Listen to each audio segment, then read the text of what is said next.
Bon, donc je vais reprendre quand même rapidement cette histoire du début du Perek Bet de Nekudim, parce que on va aborder des choses très très très compliquées. Alors comme c'est très très très compliqué, j'ai pas tout compris. Quand je dis j'ai pas tout compris, ça veut pas dire que j'ai pas tout compris de ce qu'il y avait à comprendre, parce que ça c'est sûr que non, c'est sûr que j'ai pas commencé à comprendre. Mais juste de démêler les chevaux du pshat à pachout du Perek, c'est déjà très très très compliqué. Donc bear with me, comme on dit en anglais. Suivez-moi pas à pas et pardonnez-moi peut-être un peu la confusion. On va essayer de démêler tout ça, mais donc l'idée générale qu'on a vue la semaine dernière, c'est que donc tout ce qu'on avait vu précédemment, qui va revenir là, c'est pour ça que je le rappelle, c'est qu'il y avait eu différentes lumières qui étaient sorties des oreilles, des narines et de la bouche d'Adam Kadmon, et en particulier de la bouche d'Adam Kadmon, ça avait constitué ce qu'on appelle Olam HaRakudim, où il y avait commencé à y avoir la différenciation entre les Orot et les Kelim, et que maintenant on nous parle de la lumière qui va sortir des yeux, qui va donner naissance à ce qu'on va appeler Olam HaNekudim, là où va se produire la Shvirat HaKelim et par la suite le Tikkun. Mais cette lumière qui sort des yeux n'est pas la lumière propre des yeux, c'est une lumière qui est inférieure aux lumières qui sont sorties par les oreilles, le nez et la bouche, malgré la situation supérieure des yeux. Donc la question était de savoir d'où venait cette lumière, et en préambule, on nous a donc expliqué que il y avait dans la partie haute de Adam Kadmon les lumières de Av et de Sag, que les lumières de Av, on n'en avait pas du tout parlé, que les lumières de Sag, en particulier les lumières de Teramim de Sag, c'était justement les lumières des oreilles, du nez et de la bouche, et que maintenant on nous parle a priori des lumières de Ma et de Ben qui étaient dans la partie inférieure d'Adam Kadmon, qui maintenant vont remonter dans la partie supérieure, et qu'il y a ce qu'on a appelé une parsa, c'est-à-dire un écran, un diaphragme qui, suite à ce tzimtzum, littéralement, c'est un tzimtzum au même titre qu'il y avait eu le premier tzimtzum au début de Osrotraim. Ce nouveau tzimtzum à l'intérieur d'Adam Kadmon, il y a une parsa qui se dresse pour empêcher les lumières de redescendre telles quelles en dessous.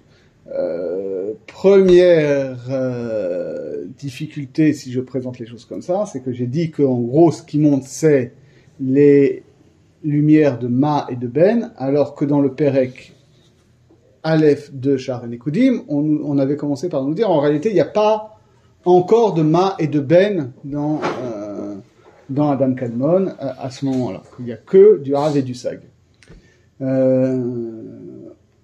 On va retenir ça, on va essayer de proposer une modélisation, on va dire, qui permet de justifier ça. Mais ça, c'est l'idée. Alors, avec Yoel, on avait posé la question parce que justement, on nous dit que cette parsa, ce diaphragme, qui est étendu au milieu du corps d'Adam Kadmon pour empêcher les lumières de redescendre, c'est en réalité le Rakia dont on nous parle au deuxième jour de la création dans Bereshit. Et ce qui n'est pas très très commun chez le Harizal, même si ça nous aiderait, pour le coup là il nous cite quand même les sources dans le Zohar où ça parle de ça. C'est entre parenthèses, comme on l'a déjà vu, c'est une des grandes difficultés qu'on a dans l'étude du Harizal, c'est que très souvent, on comprend pas, on aimerait bien savoir d'où il tire ce qu'il nous enseigne. Parce qu'a priori, ça vient du Zohar, mais c'est pas toujours très clair d'où ça vient dans le Zohar. Il n'y a pas vraiment de commentaires du Harizal qui disent ça se trouve là dans le Zohar, ça se trouve là dans le Zohar, etc. C'est un désidérata. Il y a des Mefarshim qui le font, mais pas systématiquement. Mais là, on nous donne les sources. Et les sources, c'est en particulier dans Hydra Rabbah, et en réalité même dans Sifra Destinuta, parce que Sifra Destinuta, c'est, comme je l'ai dit, la source de Hydra Rabbah. Sifra Destinuta, ça se présente comme un traité de Mishnah en 5 chapitres, de manière extrêmement cryptique, et les hydrotes qui sont elles aussi cryptiques sont un développement du Sifra Destinuta. Mais le Sifra Destinuta, il est construit en 5 prakim de Mishnah, 5 qui correspondent évidemment au Hamisha Chomshei Torah, et le fil conducteur, c'est quand même dans Sifra Destinuta un commentaire du récit de Bereshit, complètement abscon pour nous autres non-initiés, mais quand même. Et si vous avez l'occasion d'étudier, c'est un texte qui est un peu difficile, mais qui a un style très particulier, qui est rempli de niflaot. Le Gaon de Vilna a écrit un commentaire sur Sifra Destinuta. Ça s'appelle Biur Hagra Sifra Destinuta. Il faut savoir que le Gaon de Vilna n'a pas beaucoup écrit de textes. Le Gaon de Vilna, les seuls textes qu'il a rédigés, vraiment, c'est ce biur sur le Sifra Destinuta, son pérouche sur Sefer Yetzira, et en gros, c'est les seuls vrais textes du Gaon de Vilna qu'on a. Après, on a énormément de choses qui sont des notes éparses qui ont été récupérées sur les exemplaires par exemple, tout le Biur-Hagra sur le Shulchan Aruch, c'est en réalité les notes du Gaon de Vilna dans les marges de son exemplaire de Shulchan Aruch. Donc, pour dire l'importance que ça avait pour lui de composer des textes qui sont un commentaire de ça, de Sifra Destinuta et Sifra Sefer Yetzira. Et où justement, il fait ce que lui l'intéresse, c'est-à-dire d'avoir une vision de Torah Shlema, c'est-à-dire qu'il y a une véritable union du pshat et du sod, quoi. C'est-à-dire que il n'y a pas d'un côté le pshat et de l'autre côté et le sod qui serait une construction par rapport au pshat, et que le pshat pourrait se passer du sod. Mais en réalité, comme il dit, voilà, celui qui n'a pas compris le pshat, il a forcément pas compris le sod. Et celui qui n'a pas compris le sod, en réalité, il n'a pas compris le pshat non plus. Donc il y a une vision organique de la Torah. Et justement, cette notion de parsa, elle vient dans Sifra Destinuta, et voilà comment il commente.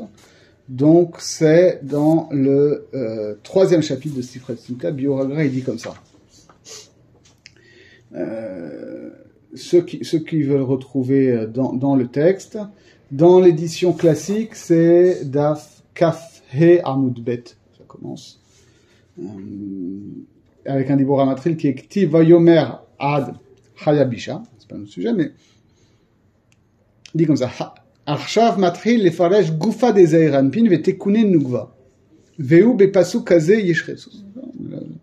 Là, sur le Sifra Destinuta, qui en fait prend le tikkun olamot étape après étape. Maintenant, il va expliquer le tikkun du gouffre de Zeir Anpin et le tikkun de Nukva, hein, et c'est à propos du pasuk Yishretsu Amayim, etc. Afalpi shelo piresh at parashiot akodemim yirakia, etc. Il dit bon, sauf que le Sifra Destinuta, il a un peu sauté, parce qu'il n'a pas encore expliqué ce qu'il y avait au 2e jour, etc. Il a sauté directement au 5e jour. Lo ratza leasi ke Moshe bi'anu le'el. Bon, bref, c'est pas une sujet. Vers seder shel amikraot, c'est ça qui nous intéresse.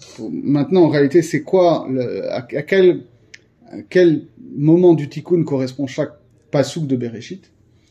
Bereshit vechule ve'aretz vechule hen tikkune de resha de Atika Kadisha. Les 2 premiers psukim, c'est les tikkunim de Atika Kadisha, c'est-à-dire de Arich Anpin.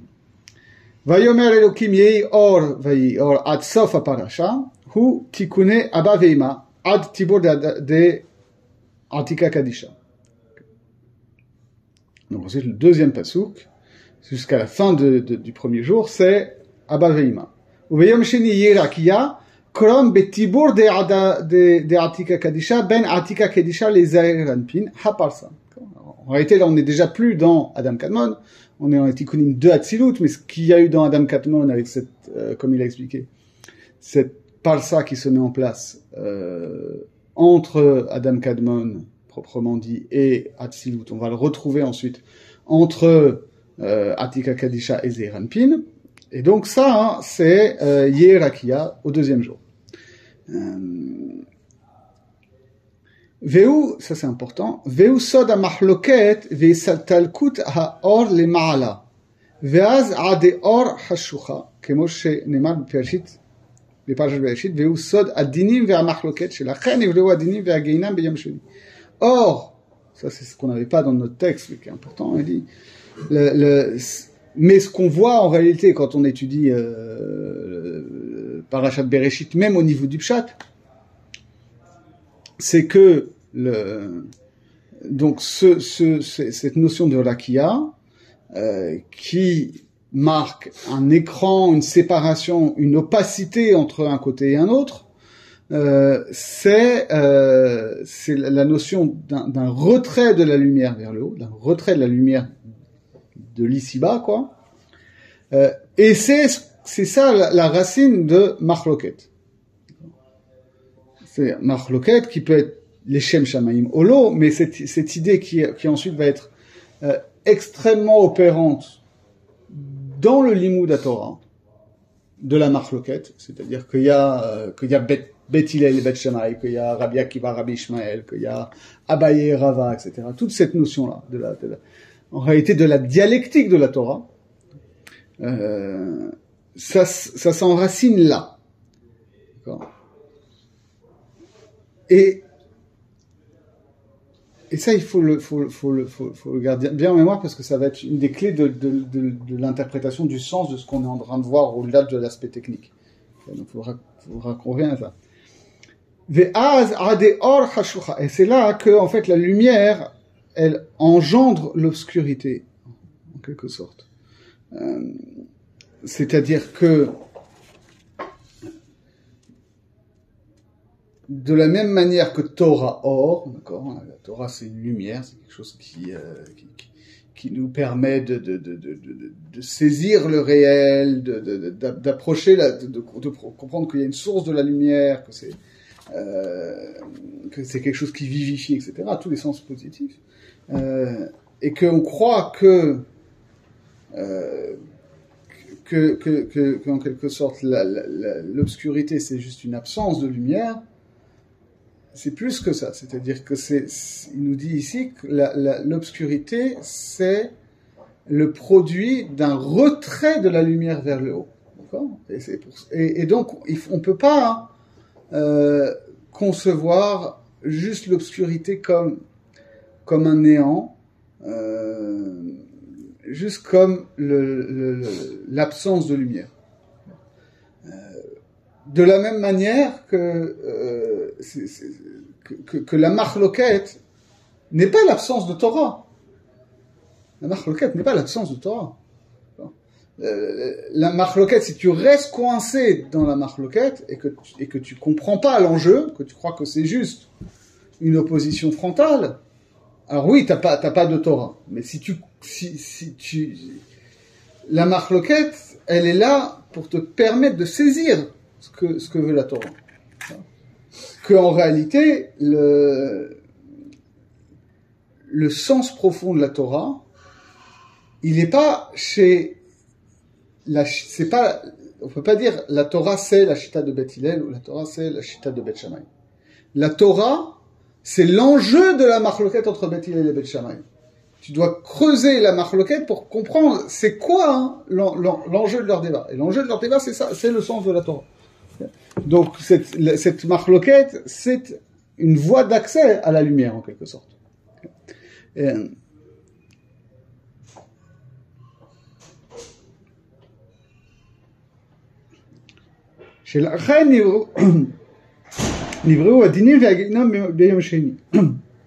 D'accord, donc c'est pour ça que au deuxième jour, c'est là que vont être vont être créés les dynim, les jugements, les rigueurs, ce qui va être ce qu'on va comprendre comme la source du mal en quelque sorte, et le Gehinam. Alors, une lecture rapide dirait, voilà, c'est la création du mal. Mais c'est pas ça qu'on dit, parce que et les dynim et le Gehinam, c'est une expression de la volonté divine, d'accord? C'est-à-dire que le Gehinam, comme c'est très bien expliqué chez le Ramban déjà dans Sha'ar HaGemul, c'est quoi les souffrances du Gehinam? C'est quand la Neshama elle est dans le Olam HaEmet, alors justement le voile tombe et elle mesure la distance qu'il y a entre la perfection divine dont elle aurait pu s'approcher et donc de son propre potentiel d'achèvement et la distance qui la sépare, que finalement elle réalise que voilà qu'elle pourrait être beaucoup plus proche de Dieu qu'elle ne l'est, et donc pour elle ça engendre une souffrance, d'accord. Mais cette souffrance même, elle est l'outil d'une prise de conscience qui va lui permettre de se purifier et de se rapprocher. Et les dynim, c'est pareil. Les dynim, c'est l'expression qu'il y a une imperfection dans le monde et que donc il y a besoin d'une contrainte pour corriger ça. Donc on n'est pas encore dans la séparation totale. Alors, où ce serait le mal, où justement on croit qu'il y a une réalité indépendante de Dieu et qui se vit en contradiction par rapport à Dieu. C'est plutôt que on est dans une dualité, qu'il y a une possibilité. C'est quoi ce bruit ?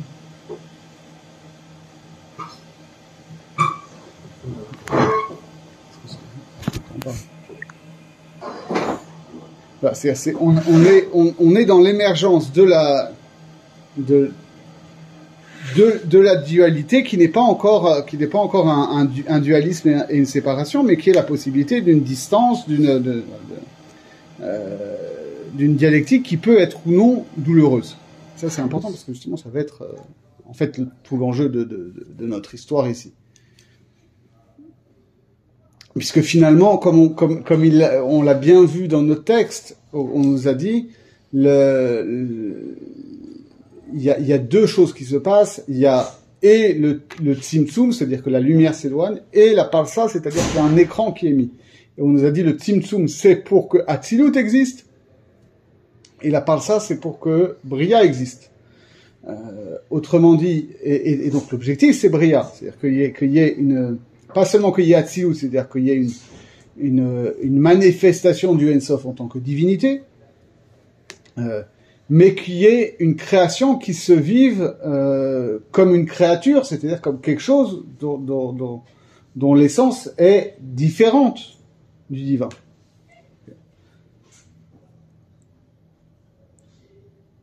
Pour qu'il y ait justement libre arbitre, mérite, etc., etc. Et qu'il puisse donc y avoir dinim, qu'il puisse y avoir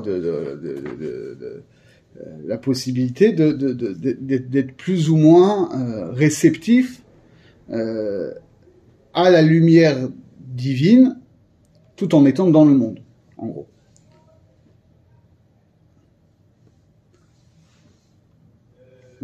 בשלישי יקבו המים אל היסוד, כמו שאמר למטה, והסתלקות האור מתפארת נצח הוד אל היסוד, ואחר כך יהי מאורות ברקיע השמיים חזרת האורות ברשע דזעיר אנפין ממוחין, שהן כניסת אבא ואמא ודעת. למטה מפרסה בראש זעיר אנפין, שהוא מכוון בטיבורו דעתיקה קדישה, עד סיום גופו עד יסוד. Après, les détails comme ça, on va pas le faire parce que ce serait très long. Mais il détaille comme ça, Yishretsu Amayim, Yetzirat Gufo des Eranbi, Yetzirat Nuva Beklala, Bichlala, Perush Rishona, Joresh, Rishona,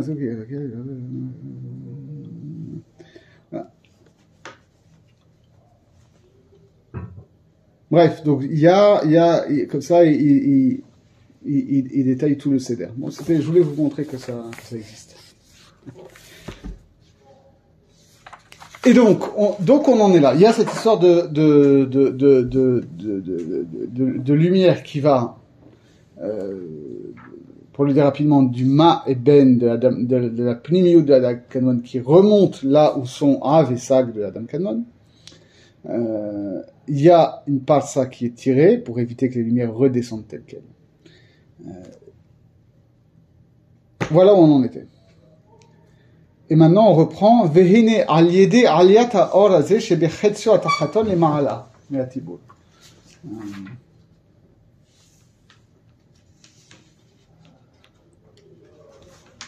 Où on en est? C'est donc ici dans le texte. Donc, dans l'édition classique de Otzrot Chaim, c'est Daf Vav au recto. Tu l'as, toi? C'est la 5e ligne de la colonne de gauche. Tu es par là, la colonne de gauche là-bas. Ah, la 5e ligne. 1, 2, 3, 4, 5. Veine. Ok? Donc,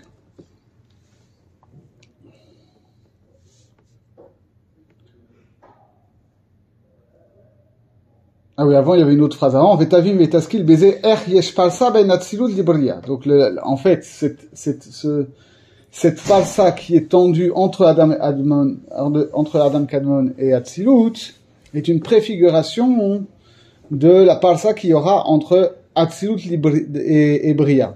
Pourquoi? Parce que de fait, comme on a dit,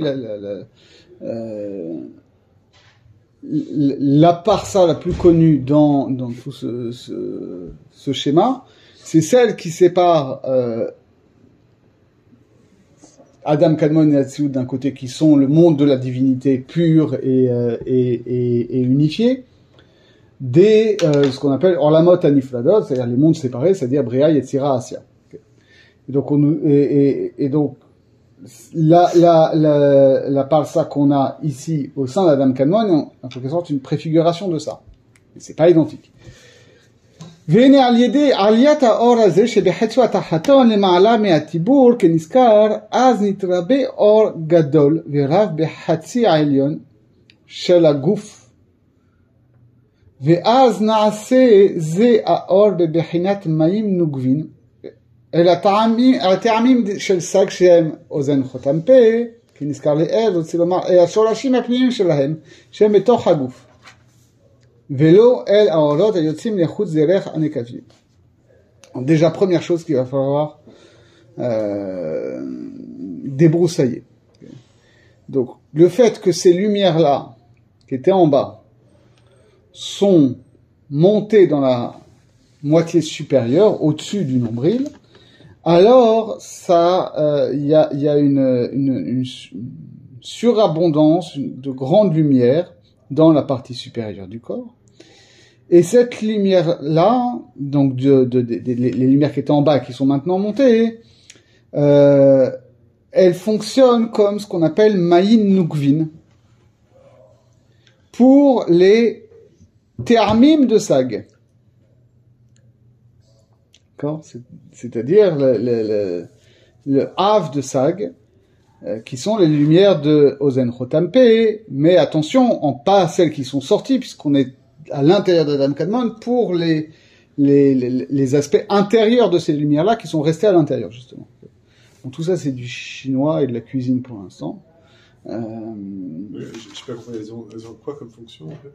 Alors justement, ça c'est une nouvelle notion, une notion qu'on appelle Maïn Nukvin, c'est-à-dire les eaux féminines. D'accord. Ça c'est une notion absolument fondamentale, qui va opérer dans tous les tikkunim, qui est une notion qu'on retrouve déjà dans le Midrash quand on nous dit que dans un des Shiva Rekiim, il y a Michael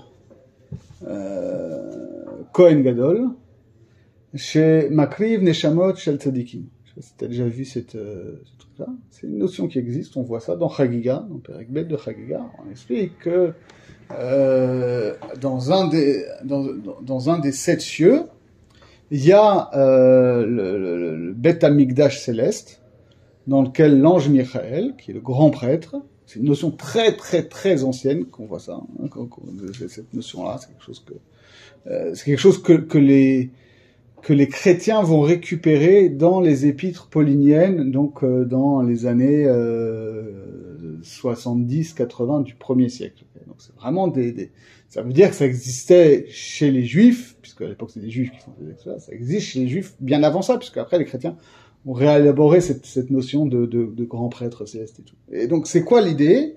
C'est que il y a de la même manière que nous sur terre on offre des corbanotes animaux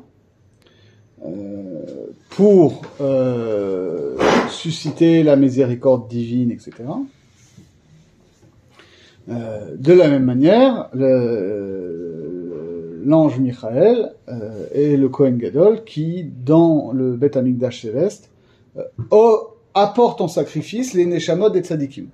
D'accord ? Et que donc les Neshamot des Tzadikim vont être sacrifiés, c'est pas forcément le bon mot, mais en tout cas, on va les faire monter, et ça va avoir des effets dans les mondes supérieurs.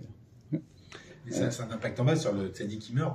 Quand on dit ça, non, alors Mistama, c'est les tzadikim qui sont déjà morts. Mais en fait, la notion, elle est plus complexe que ça. C'est-à-dire qu'on sait très bien, en théologie classique, que les corbanotes eux-mêmes n'ont un effet.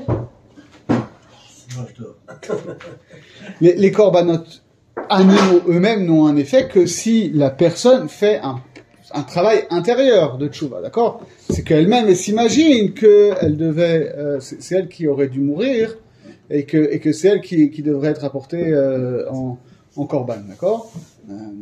Et donc pourquoi elle fait ça? Parce que c'est une prise de conscience que finalement notre existence matérielle, notre vie humaine n'est pas une vie qui est indépendante, qui est cause de soi, mais que on dépend. C'est Akadosh Baruch Hu qui nous donne notre existence, et que si on a fauté, c'est qu'on s'est illusionné en croyant qu'on pouvait se détacher de l'ordre du réel instauré par Akadosh Baruch Hu.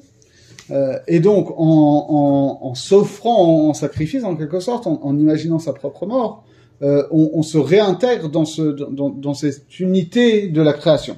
Okay. Et donc les Neshamot des Tzadikim, c'est le même système. En réalité, c'est ce que nous on fait aussi. C'est-à-dire qu'en apportant un animal, on s'offre en sacrifice imaginaire, on se figure sa propre mort et ça crée normalement, ça doit créer une transformation chez la personne. Okay. Et c'est censé révéler l'unité de la création sous la souveraineté divine, puisqu'on affirme par là que oui, finalement tout est créé par Dieu et que donc on s'engage dans cette voie de manifestation du divin sur terre. Et en fait, ça devient ici un paradigme général, c'est-à-dire que ce système-là, que en quelque sorte, les créatures vont mourir à elles-mêmes en prenant conscience de leurs racines dans les mondes supérieurs, de leur origine dans les mondes supérieurs, de leur dépendance vis-à-vis des mondes supérieurs. C'est une forme, voilà, de sacrifice de soi. Quand on dit sacrifice, c'est korban, c'est alia, d'accord? C'est le fait de faire monter, de se rapprocher de la source. Et que donc, quand ces neshamot qui étaient en bas vont remonter vers le haut, que ce soit par une mort réelle ou par une mort rituelle, j'ai envie de dire. C'est pour ça que tu vois dans les cavanotes que c'est un truc qui revient très souvent. C'est-à-dire que dans les Kavanot, il y a des moments précis, en particulier au moment où on récite le schéma au mot Ehad. Ensuite, quand on dit Be'ahava dans l'Armida, et ensuite quand on fait Nefilat Apayim après l'Armida, c'est des moments où on te dit dans les Kavanot, là, il faut que tu t'imagines que tu es en train de subir Arba Mitot Beddin et que tu offres ta vie à Kadosh Baruch Hu, etc. Parce que c'est des moments justement, voilà, de ce qu'on va appeler Bitul Hayesh en quelque sorte, prise de conscience de notre non-existence vis-à-vis de l'être absolu, qui va susciter en retour, ça c'est le paradigme fondamental de la Kabbalah, qui va susciter en retour une surabondance au niveau des mondes supérieurs qui va réengendrer un influx d'êtres supplémentaires vers les mondes inférieurs. C'est-à-dire qu'en gros, il y a, et ça va être exprimé en termes sexuels, c'est-à-dire qu'on va dire que chaque niveau d'être inférieur est le produit de l'union sexuée des aspects masculins et féminins du monde supérieur. Et qu'il y a deux modes d'union. Il y a une union imparfaite qui assure juste que les mondes inférieurs continuent d'exister, et il y a une union complète qui fait que les mondes inférieurs reçoivent une surabondance d'êtres, au-delà de leur pure survie ou existence. Et donc, toujours dans ces métaphores sexuelles, cette union plus complète des aspects féminins et masculins va être suscitée par ces neshamot ou ces orot qui remontent, et qui remontent par ce qu'on appelle ici donc, vous arrivez au moment chaud, qu'on appelle Maïn Nugvin, c'est-à-dire des eaux féminines. Donc je vais pas vous faire un dessin, mais la symbolique elle est très claire, c'est-à-dire qu'il faut qu'il y ait des eaux féminines qui s'élèvent pour qu'il puisse y avoir une union sexuelle des parties, des aspects masculins et féminins des mondes supérieurs, et que ça puisse engendrer quelque chose en bas.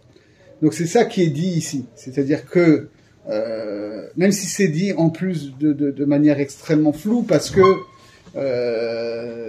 Rabbi Chaim Vital ne veut pas, même si en réalité c'est le même schématisme, ne veut pas expliciter au niveau d'Adam Kadmon ce qu'on verra plus explicitement par la suite au niveau de Hatzilut.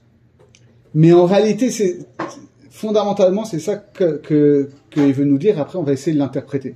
Mais déjà, ce qu'il veut nous dire... Là où est-ce qu'il y a un zibouk, là. Alors, justement, c'est ça la question. Donc, a priori, si on reste dans l'hypothèse qu'on a posée, qui est légitime, c'est que donc Maïm Nugvim, c'est les lumières de Ma et de Ben qui étaient en bas qui remontent. Pour l'instant, oui. Voilà. Donc normalement, qu'est-ce qui se passe dans le schéma classique? C'est que les neshamot les neshamot ou les orot de Ma ou de Ben ou de Zeirapin et Nugva remontent pour provoquer un zivug au niveau de Abba Veima. Et en réalité, ça va provoquer cette excitation, si on peut parler comme ça, au sens électrique, hein, de Abba Veima va provoquer qu'eux-mêmes vont susciter Maïm Nugvin vers Arichanpin, etc., jusqu'à Ensof, et ensuite ça va redescendre en cascade. Là, si tu parles du niveau de Tabour, on est au niveau de Abba Veima. Si on est au-dessus de la Parsa. Alors justement, c'est ça, a priori c'est ça. Tu parles du Jibouk entre Abba et Ma ou entre Ma et Ben? Non, on parle pas du zivug entre Ma et Ben, justement. On parle pas du zivug entre Ma et Ben. Abba Veima, c'est extérieur. Et là, on est intérieur. Ils sont pas encore créés, Abba Veima. Oui, donc on n'est pas dans, c'est pour ça qu'on n'emploie pas ce langage de Abba Veima et Zeir et Nouva. On parle de, c'est une indication. On est à ce niveau-là. Voilà. Mais on parle de Ma ou Ben, et a priori, on parle de Av et Sag. Ça, c'est un vocabulaire qu'on peut utiliser. Normalement, puisque Av, c'est Abba, Sag, c'est Ima, Ma, c'est Ben, et Ma, c'est Zeir, Ranpin, et Ben, c'est Nouva, on se serait attendu, c'est là, à Soda Gadol, si on peut dire, on se serait attendu que cette alia de Maïm Nouvin, de Ma et Ben, chez Pnimut Adam Kadmon, provoque un zivug de Av et de Sag de Adam Kadmon. Si on était dans le modèle classique, c'est ça qu'on aurait dû avoir. Okay? C'est de la même manière qu'au niveau d'Atsilut, Zeir Anpin et Nukva font monter Maïm Nukvin vers Abba Veima et provoquent le zivug d'Abba Veima. Ici, on aurait dû avoir Ma et Ben qui montent et qui suscitent un zivug de Av et Sag. Et ensuite, on aurait eu un schéma classique, c'est-à-dire que Av et Sag vont produire ce qu'on va appeler des mochin, c'est-à-dire pour le dire rapidement, les lumières intérieures ou les cerveaux ou les trois premières sphirotes de Zeir et Nukva, et quand Zeir et Nukva ont leur mochin, alors c'est là qu'ils peuvent avoir le zivug.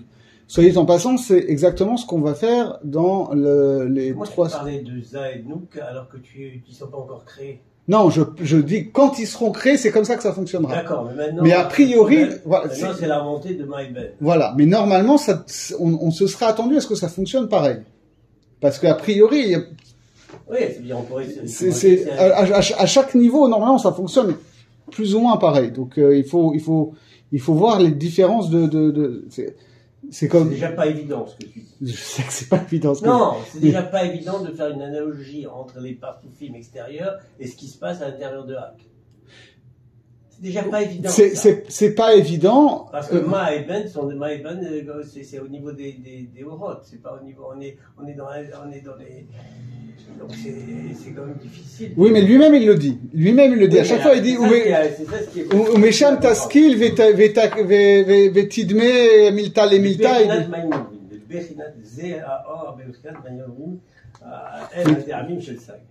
Mais regarde par exemple, regarde ce qu'il disait juste avant. Mais avaskil yavin veyidme milta le milta bechola etzilut ou bechinat, etc. Donc il te dit ce que je te dis ici, tu vois que tu pourras l'appliquer dans tout Atzilut. Et les commentaires, c'est en particulier le Leshem qui fait ça. Le Leshem le fait très bien. Le Leshem, c'est son grand klal. C'est que c'est vrai que la plupart des commentateurs hésitent à trop fouiller ce qu'on est en train de dire là, ce qui se passe dans Pnimiut de Adam Kadmon, parce que l'Arizal lui-même, il a dit, il faut pas en parler, il faut pas creuser, etc. Le Leshem te démontre par A plus B que ce qu'on dit dans Adam Kadmon, c'est vrai c'est le même système dans Atzilut, et que ce qui est vrai dans Atzilut, c'est le même paradigme qu'il y a dans Adam Kadmon. Et en réalité, même tu peux l'appliquer avant. Et il n'est pas le seul à le faire. Ça, c'est quelque chose qu'on voit dans toute l'école du Gaon de Vilna. Le Rabbi Yitzhak Isaac Haver, l'auteur du Pitrei She'arim, il fait la même chose. Notamment dans Bet Olamim, son commentaire sur la Hydra Rabbah. Ça aussi, c'est un texte, si vous arrivez à mettre la main dessus. Je ne sais pas si c'est encore dispo. Moi, je me rappelle à l'époque où j'étais jeune, encore, et où j'importais beaucoup de livres d'Israël, parce que voilà, j'étais célibataire, j'avais de l'argent à dépenser, et c'était moins cher qu'aujourd'hui. Et ce livre-là était le Bet Olamim de Pitrei She'arim était sorti, j'en avais importé. Et Rav Rosenberg Zatzal m'avait fait demander, je veux bien un exemplaire aussi. Donc, je vais commander le Bet Olamim, pour Rav Rosenberg, qu'il avait sans doute beaucoup mieux compris que moi. Voilà. Et là, donc, dans ce Bet Olamim, que je regardais, ce Shabbat, il fait ça explicitement, c'est-à-dire il dit voilà, tu vois bien que ce qu'on te dit ici au niveau de Passa d'Adam Kadmon, qui est défini comme un tzimtzum, Ça va s'appliquer après, comme on l'a vu ici, à ce qui va se passer entre Artika Kadisha et Zeir Anpin. Mais en réalité, tu peux l'appliquer aussi au premier Tzimtzum. Tu peux appliquer ce schématisme au premier Tzimtzum. Et tu peux même l'appliquer à des choses dont le Harizal ne parle pas, mais quand de Orlam à Malbouche, etc., ou ça on en parlera une autre fois. Mais il y a des notions qui existent dans des textes d'autres élèves du Harizal qui parlent de monde en amont du Tzimtzum par lequel commence Otzrot Chaim. Et il te dit là-bas aussi ce même schématisme qui s'applique. Donc c'est légitime de faire ce Hekesh-là. Pourquoi c'est important? Parce que c'est pas comme toujours dans le comparatisme. Dire ça se ressemble au niveau général, ça c'est la première étape. Mais une fois que tu as dit ça se ressemble au niveau général, tu as fait que la moitié du travail. Une fois que tu as établi que oui, c'est comparable, maintenant il faut comparer, il faut voir les différences. C'est les différences qui sont importantes. Et donc je disais que donc normalement normalement le schéma c'est que Ma et Ben devraient monter en tant que Ma'inuvin, provoquer le zivoug de Av et Sag, le zivoug de Av et Sag, Zeir et Ma'uben qui montent en tant que Ma'inuvin, justement parce qu'ils sont incomplets. D'accord? C'est leur incomplétude, c'est le fait qu'ils ne peuvent pas avoir de zivoug en tant que tel, parce qu'ils n'ont pas de mochin, qui provoque en quelque sorte leur montée en tant que Ma'im Nuvin. Parce que, comme on l'a vu dans Akudim d'ailleurs, dans Akudim, vous vous rappelez, c'était le fait que les lumières qui étaient descendues avaient conscience, en quelque entre guillemets, qu'elles n'étaient pas complètes, qui provoquaient la remontée vers le Ma'atzil en tant que désir d'atteindre une perfection plus grande. Là, c'est pareil, cette prise de conscience ça s'applique à nous aussi, d'accord? Ça s'applique à nous. Ce que je disais, c'est ce qu'on va faire nous là pendant Rosh Hashanah qui pour Sukkot. C'est exactement ça ce qui va se passer. C'est cette prise de conscience de notre imperfection qui nous pousse à essayer de nous rapprocher de la Kadosh Baruch Hu.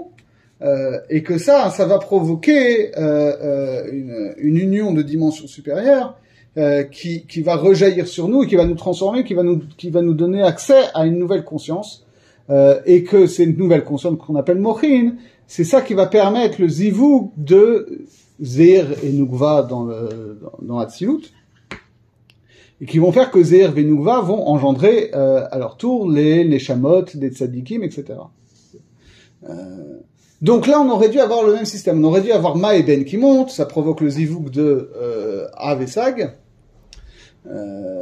Et ensuite, Ma et Ben redescendent,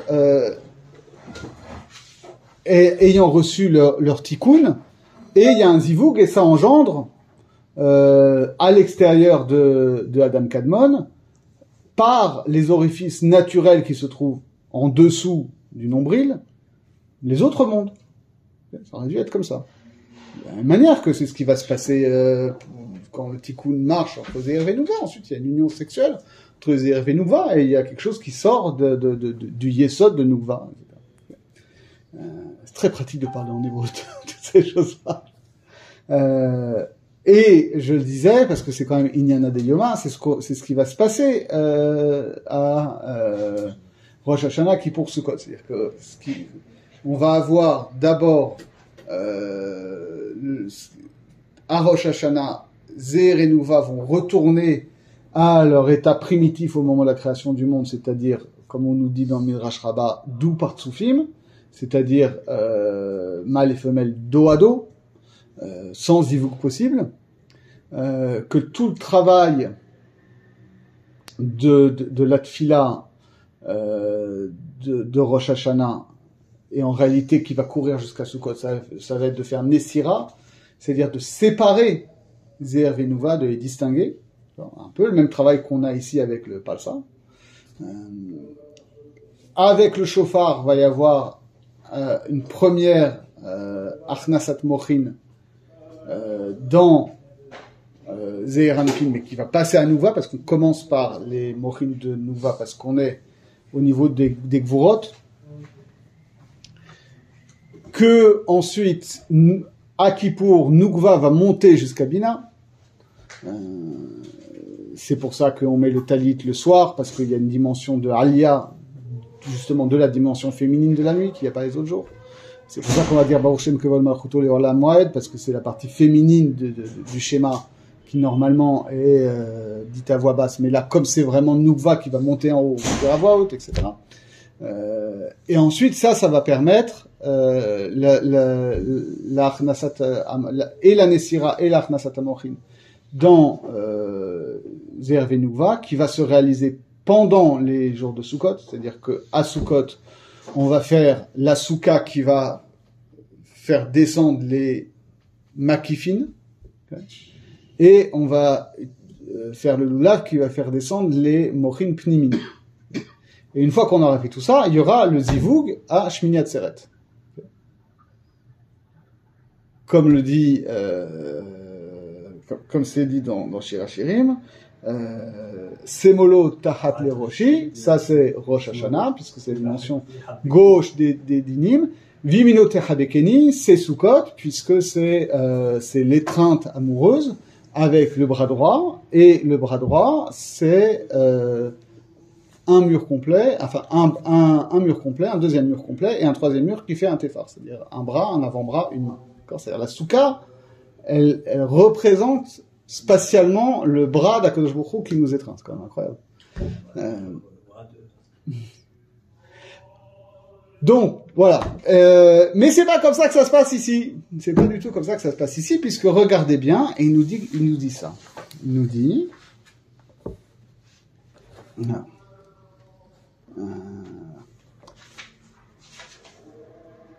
Ve'az naase ze aor, donc cette lumière-là de Ma et Ben qui est montée, deviennent Ma'inugvin el hate'amim shel sag. Il n'y a pas de zivug de Av et de Sag. C'est Av de Sag. C'est Av de Sag, mais c'est pas Av et Sag. Non, c'est Av de Sag. Le Av proprement dit n'est pas concerné par ça. Autrement dit, il y a le Av Klali. On n'est jamais concerné pour l'instant. On est toujours. Oui, mais normalement, on est par là. Tic, tic, tic, tic, tic.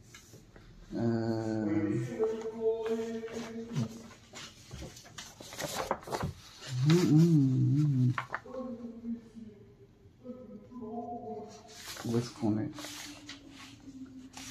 Vav, c'est là. Voilà. Et la termine shel sag. C'est-à-dire que normalement, c'est vrai qu'on n'a pas détaillé le Av de Adam Kadmon. On nous a dit, mais on sait que ça existe. D'accord. Et normalement, le zivug qu'on aurait attendu, c'est entre la même manière que c'est Ma et Ben Klalim qui montent, on aurait attendu un zivug entre Av Klali et Sag Klali. Pourquoi tu dis ça? Puisque Av, on n'y a pas accès. Donc pour l'instant, c'est au niveau de la goule, c'est vraiment au niveau des. On est toujours au niveau de Av de Sag. Tout son part, c'est Av de Sag. De ce qu'on a détaillé. Mais on n'a jamais eu accès, l'autre fois, il n'a jamais eu accès à Av Klali. Oui, mais normalement, c'est comme ça que ça aurait pu marcher. Pourquoi tu dis ça? Mais parce que toi, tu fais une hypothèse, tu dis que ça va remonter plus haut. Mais on est à un niveau de Av de Sag, donc on peut rester au niveau de Av de Sag. C'est-à-dire que c'est un niveau qui est à un autre niveau. Alors, là, tu dis, c'est comme ça que ça aurait dû se passer. C'est pas vrai. Pour l'instant, on est au niveau de Av de Sag et on reste au niveau de Av de Sag. Oui. Ce qui va se passer, c'est au niveau de Sag. Oui, mais tu es bien d'accord que Sag, c'est une dimension féminine, fondamentalement. Oui, mais on est à ce niveau-là. On n'a pas. Mais quand on parle de Maïm Nougvin. Ça veut dire que tout est relatif, c'est pas RR. Ça veut dire aussi c'est une dimension, je je dis ça comme ça, Nekeva parce que BRR Rav, mais intrinsèquement, c'est peut-être, c'est pas une dimension à l'intérieur de ça, puisque tu es dans l'intérieur de ça, tu as Rav, Sag, Ma, Ben, donc tu vas avoir la dimension. Inachinami, mais imaginons, même si on restait dans ton hypothèse qu'on peut pas monter jusqu'à Rav Klali. On peut pas, on n'y a pas accès. Oui, mais justement, je pense que ça va expliquer ça aussi. Tu vois. C'est quand on parle de Maïm Nugvin, on parle en termes très crus de l'image qu'on est en train d'utiliser, de susciter un désir sexuel. Non, il faut être deux. Non, c'est un résultat d'un désir. Voilà. Mais ensuite, ça doit susciter une union entre deux dimensions. Absolument, c'est la préparation. Donc même si tu peux pas accéder à Rav Klali, Nagid, mais dis-moi, Az na'ase zea or bebechinat ma'im nugvin el hateamim ve'anekudot shel sag, par exemple. Donne-moi deux dimensions. Mais il dit pas ça. Et là, teamim shel sag. Ah ben c'est ça le problème. Ouais. Ça veut dire il ne reste qu'au niveau de. C'est pour ça que je comprends pas moi comment il fait monter des ma'im nugvin, mais il reste au niveau de Rav de sag. Toi tu dis parce qu'il te manque le Zachar, ou il te manque le Nekeva de Rav. Tu te dis je vais remonter plus haut. Tu as aucun droit de ça. Alors, parce que, encore une fois, si on... droit, excuse-moi, mais tu n'as pas alors après, je l'ai pas inventé. Moi, j'aurais pas de pensée. J'ai vu ça. Non, mais j'ai vu ça chez c'est une extrapolation. Je sais pas si le texte le permet. Si, parce qu'en fait, on va le voir après. D'accord. C'est-à-dire que apparemment, on n'a jamais affaire à Rav Klali. Alors, premièrement, ce qu'on va voir après, c'est que quand on va enclencher la mécanique du tikkun, il va y avoir, oui, un zivoug entre Rav et Sag de Pnimiut de Adam Kadmon. Il va y avoir, qu'on n'a pas là. Et à quel moment? Après la Shvira, quand il va y avoir justement une nouvelle alia de Maïm Nugvin, et que là il va y avoir un vrai zivouk de Av Klali et Sag Klali de Adam Kadmon. Là il va y avoir ça. Et c'est ce qu'il n'y a pas ici. Mais tu as raison aussi. Et je pense que c'est une hypothèse un peu personnelle, mais il y a très souvent ça dans si on applique ce schématisme-là, cette clé de lecture-là, ça marche souvent chez le Harizal. C'est-à-dire que quand il dit je ne parle pas de Av Klali, c'est pas juste que je peux pas comprendre, ou c'est pas clair pour moi, ou j'ai pas reçu de Messora, etc. C'est parce que effectivement, c'est quelque chose qui est quelque part transcendant, hors de portée. Donc il y a une homothétie de structure entre le fait que le Hotzrot Chaim ne nous donne pas accès à Rav Klali, et le fait que ici les Maïm Nugvin de Ma et Ben ne montent pas jusqu'à Rav Klali. De la même manière que quand on parlera du tikkun des tikkunim de Atik Yomim, le Rabbi Chaim Vital dira il y a des sfekot sur comment se fait exactement le tikkun de Atik Yomim, et les commentateurs classiques, peut-être pas si classiques que ça, mais commentateurs profonds du Etzraïm, vont dire les sfekot qu'il y a au niveau de Atik Yomin sont pas des sfekot subjectifs de Rabbi Chaim Vital qui se rappelle plus ce qu'il a entendu, ou que le Harizal lui-même avait un doute, etc. Chazé Shalom. Qu'en réalité, si le Etzraïm a des sfekot sur comment ça fonctionne le tikkun de Atik Yomim, c'est parce que cette notion de sfekot, elle est consubstantielle à ce que c'est que Atik Yamin. On aura l'occasion de le voir. Mais là, c'est pour ça que je rejoins ce que tu dis en quelque sorte. C'est-à-dire que oui, c'est logique en quelque sorte que le tikkun, ou plutôt qu'on nous parle pas de Rav Klali, parce qu'on voit bien que là ici, les Maïm Nugvin n'ont pas jusqu'au Rav Klali. Alors qu'on aurait très bien pu, parce qu'il y a plein, le Shem, il va pas arrêter de le faire ça. Finalement nous détailler, je vous montrerai Bezrat Hashem la prochaine fois, l'une des clés du Leshem, c'est ce qu'il appelle les Yud Gimel Ma'arachot. C'est-à-dire dans le grand livre du Leshem qui s'appelle Sefer Dea, Sefer Drushi Arolam HaTohu, qui est énorme, hein, c'est un gros bouquin comme ça, hyper touffu. C'est cette question, c'est que cette question-là, c'est savoir comment ça fonctionne cette histoire de Shvirat HaKelim. Pourquoi il y a Shvirat HaKelim, c'est quoi ces Melachim, etc., etc. Et le cœur de la première partie, c'est le Perek, le Perek Dalet, je crois, ça. Où il va détailler finalement 13 niveaux d'être, c'est-à-dire 13 structures de Avsag Maben. Il va montrer à chaque fois, voilà, à tel niveau Avsag Maben ça fonctionne comme ça, et ensuite de tel niveau il y a 4 autres Avsag Maben qui sortent comme ça, on le verra. Donc il n'y a aucun problème en réalité si on veut analyser ce qui se passe à l'intérieur de Adam Kadmon avec le langage qu'on va développer dans Hatzilut, c'est faisable. Mais effectivement, quand le Harizal nous dit j'en parle pas, c'est pas je peux pas en parler, j'ai pas la technique pour en parler. C'est que effectivement il y a quelque chose d'intrinsèque, qu'il y a un moment où ça ne monte pas jusque là. Et dans le parcours de Otzrat Chaim, on ne peut pas monter jusque là. Mais il n'en demeure pas moins que là c'est. Non, carrément. C'est dit dans la suite. C'est dit dans la suite, hein. Ouais, c'est dit dans la suite, clairement. Et donc c'est un vrai problème. En réalité, c'est là le problème. En tout cas, le Leshem dit c'est là le problème. C'est-à-dire pourquoi va y avoir Shvirat HaKelim, etc. C'est parce que justement cette alia de Ma ou Ben ne va pas provoquer un zivug de Av et Sag. Cette alia de Ma ou Ben, elle va provoquer une excitation, comme on excite des électrons, que au niveau de Sag. Ah non, il dit non. Ben, lui, la suite, alors, excuse-moi.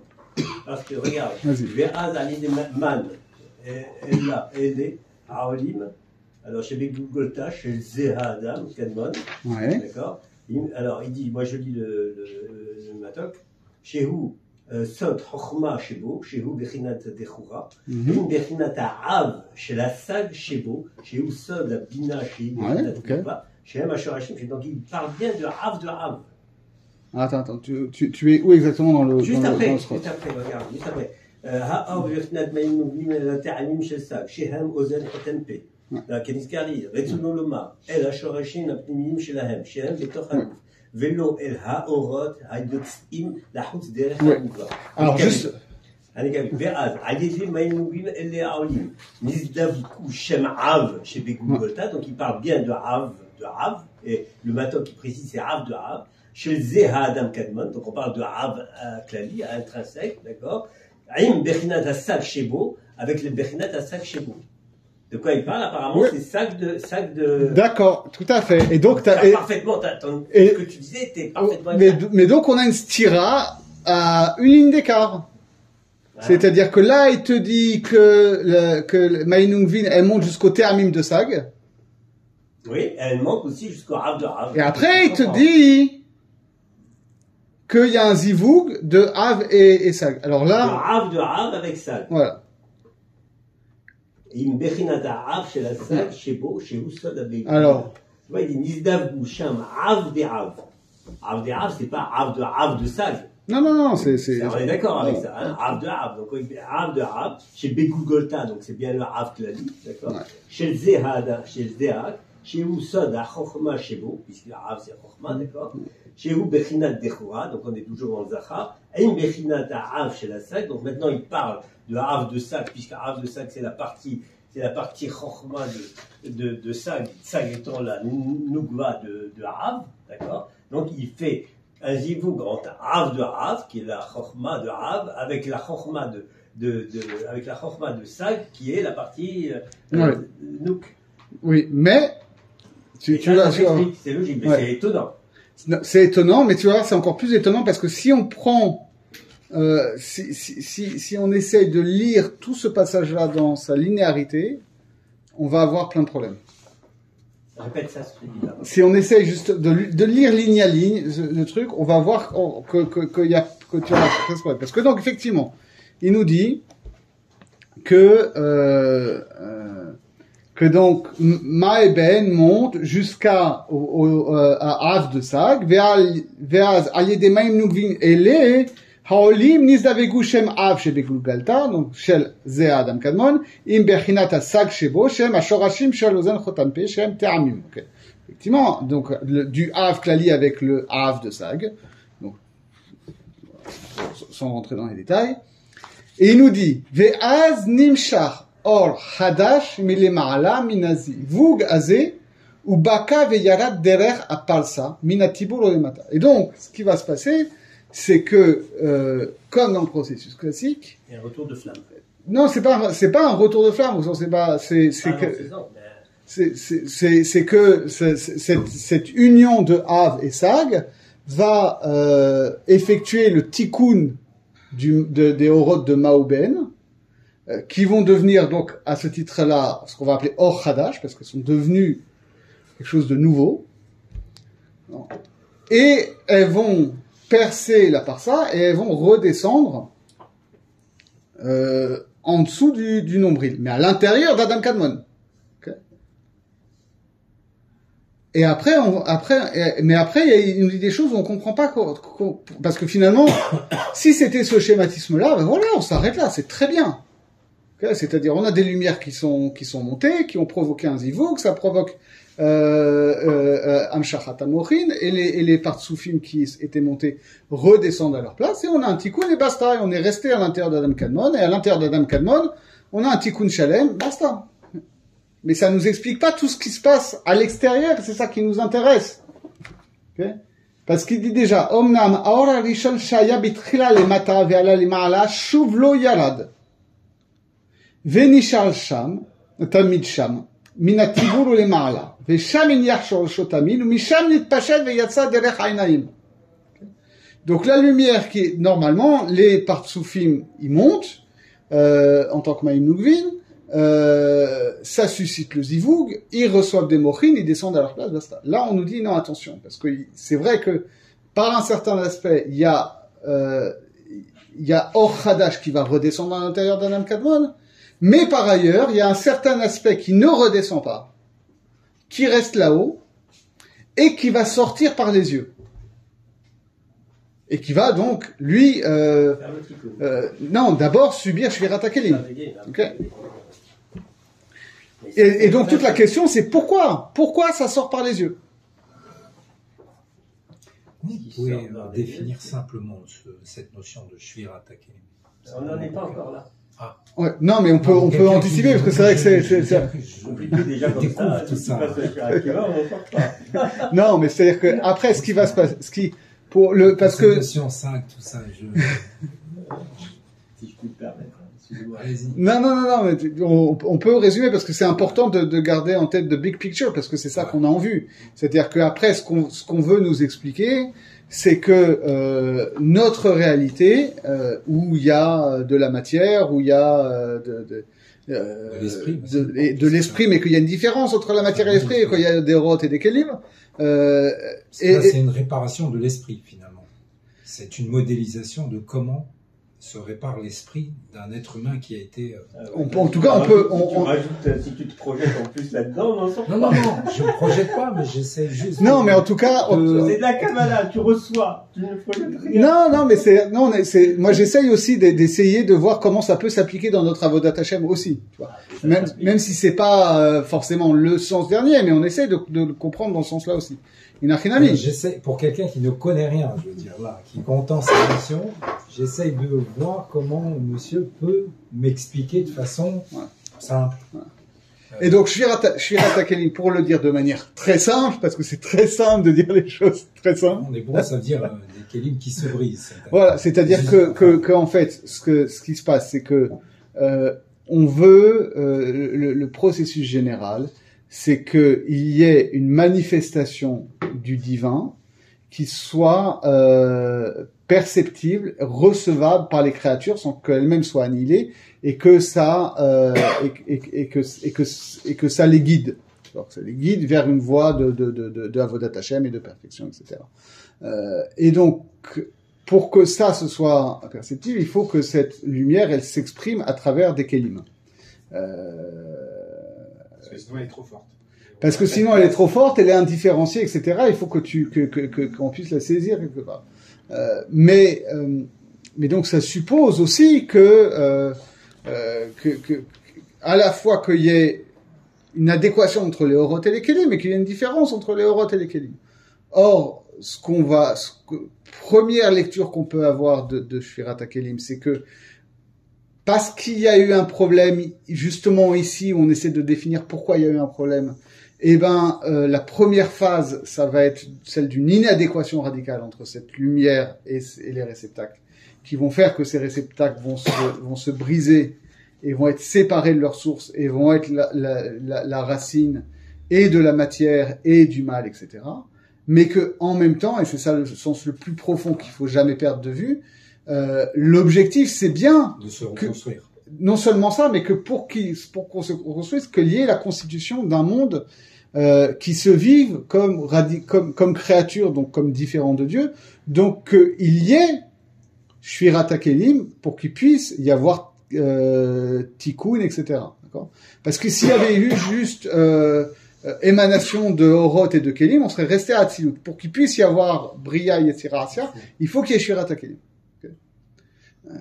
Et donc, ça, on nous l'a dit dès le début. S'il y avait juste eu Istalkut à Or, et il y aurait eu une Rodé, et donc s'il y aurait juste eu Tzimtzum, comme on avait eu au début de l'Esraël, on a eu Tzimtzum, on a eu un réinvestissement de l'espace laissé vide par Adam Kadmon, et a priori, il n'y a pas eu de Shvirat HaKelim ou de choses comme ça. Là, il y a un truc particulier qui se passe, c'est que au lieu qu'on ait juste un Tzimtzum, et Zivug, et Mochin, et redescente des Partsoufim, où on aurait eu Atzilut. Okay. On va avoir par ça, et apparemment, le fait qu'il y ait par ça, va faire que toutes les lumières ne redescendent pas, qu'il y a une lumière qui va rester coincée en haut, entre guillemets, et qui va ressortir par les yeux. Si on essaye de schématiser. Et toutes ces notions de ça me parle pas du tout. Mais... C'est ce qu'on a vu pendant un an. Ah oui, ok. Mais tout est enregistré, je précise pour ceux qui arrivent maintenant. Il y a une trentaine d'heures sur YouTube. Il y a quelqu'un qui m'a appelé c'est possible de les avoir? Oui. Okay. C'est très simple. Il faut aller. Bon, si on comprend pas, je vois à peu près tout ça. Je veux dire, c'est une reconstruction du psychisme qui passe avec c'est une modélisation. D'ailleurs, j'ai une question qui m'intrigue comme ça. C'est que comment l'auteur de ce livre, il a fait pour modéliser, c'est une modélisation de l'esprit humain.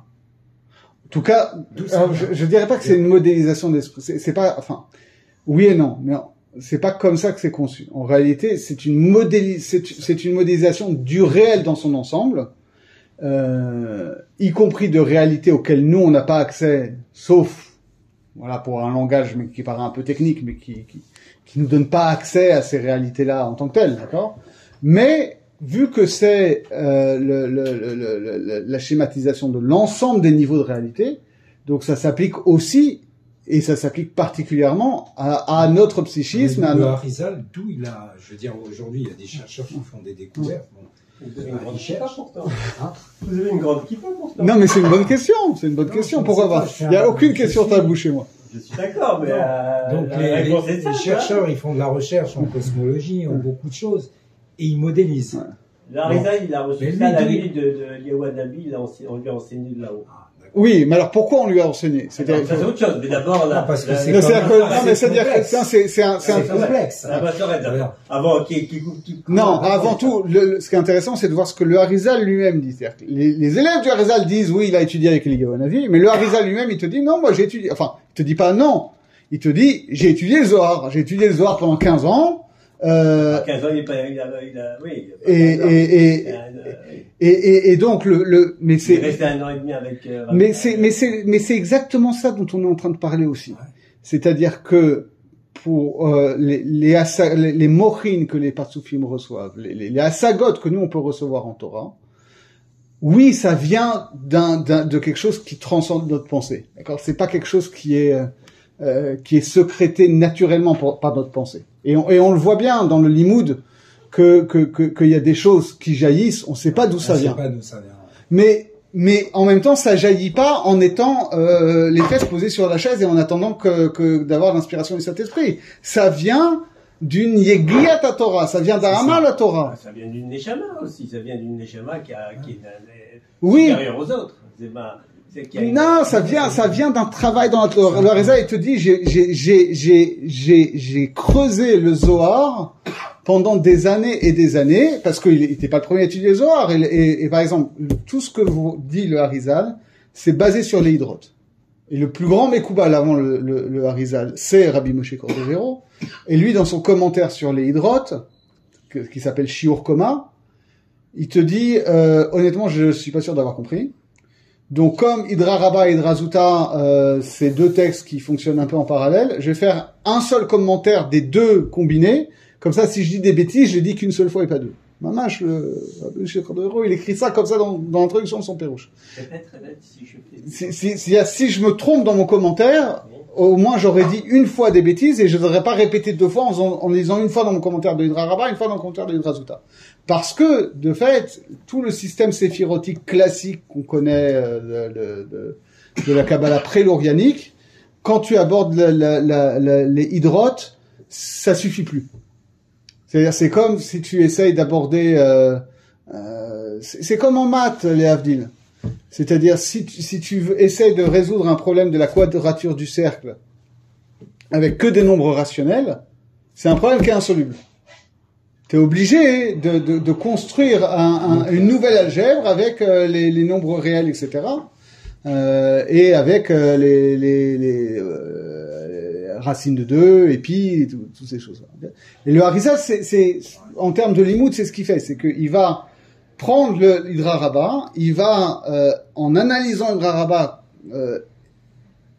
construire, pas au sens où il l'invente, mais élaborer à partir de la Hydra Rabba tout ce système des Partsufim et du Tikkun et de Shvirat HaKelim, etc.